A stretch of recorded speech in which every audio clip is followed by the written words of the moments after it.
Bismillahirrahmanirrahim. Assalamualaikum warahmatullahi wabarakatuh. Halo teman-teman, kami dari kelompok 8. Pada video kali ini kami akan membahas materi mengenai peran umat Islam pada masa revolusi dan pada masa awal kemerdekaan, substansi peran ulama dan pesantren dalam kemerdekaan. Adapun inti materinya yaitu yang pertama, peran umat Islam pada masa revolusi kemerdekaan dan pada masa awal kemerdekaan. Yang kedua, peran ulama dan pesantren dalam kemerdekaan.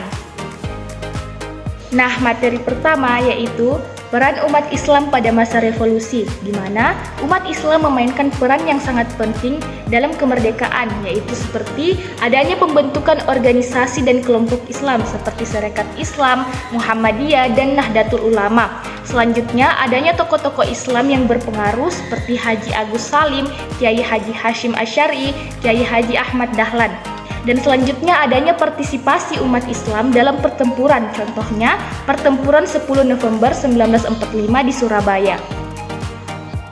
Nah, teman-teman, materi selanjutnya yaitu peran umat Islam pada masa awal kemerdekaan. Yaitu yang pertama, adanya pembentukan dasar negara atau yang kita kenal dengan Piagam Jakarta yang menjadi dasar pembentukan Pancasila. Yang kedua, adanya pembentukan pemerintahan dan lembaga negara, di mana banyak tokoh Islam yang masuk dalam kabinet awal Indonesia dan berperan dalam penyusunan kabinet. Yang ketiga, adanya pendidikan dan sosial, di mana lembaga pendidikan Islam seperti pesantren dan madrasah terus berkembang dan berperan dalam mencerdaskan bangsa. Organisasi seperti Muhammadiyah dan Nahdlatul Ulama memperluas jaringan sekolah untuk pembangunan nasional. Yang keempat, adanya partai politik. Pembentukan partai politik berbasis Islam seperti Masyumi menjadi salah satu kekuatan politik utama pada masa awal kemerdekaan. Peran ulama pada masa revolusi kemerdekaan. Yang pertama itu fatwa jihad dan mobilisasi perlawanan, yaitu fatwa jihad.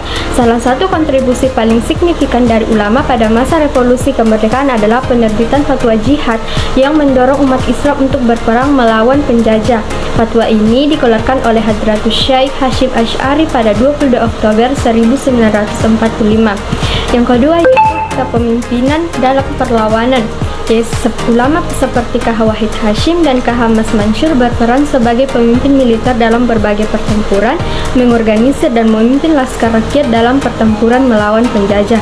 Yang kedua yaitu penguatan nasionalisme dan moral.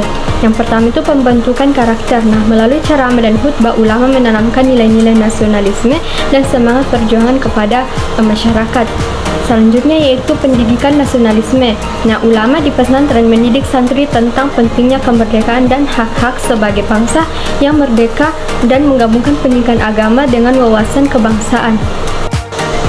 Nah, adapun peran yang ketiga itu peran sosial dan politik. Yang pertama itu penggerak massa. Nah, ulama menggunakan posisi mereka yang berpengaruh untuk memobilisasi masyarakat dalam mendukung perjuangan kemerdekaan, baik melalui penggalangan dana maupun pengorganisasian tenaga.